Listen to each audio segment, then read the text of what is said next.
Jerusalem, a city brimming with historical and spiritual significance, is a focal point for the three major Abrahamic religions: Islam, Christianity, and Judaism.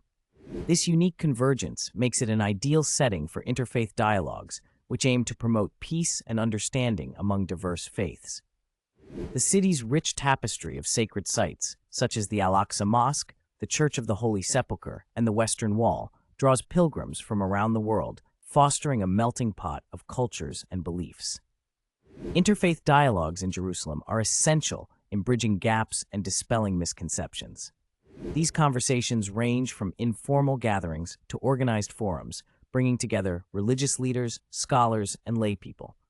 Through sharing stories and traditions, participants gain a deeper appreciation for each other's faiths, fostering mutual respect. Such dialogues are crucial in addressing common challenges like religious intolerance and extremism.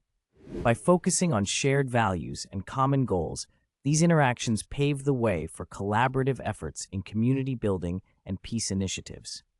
Jerusalem's role as a beacon of hope and understanding sets a powerful example for the world, highlighting the potential for harmony in diversity.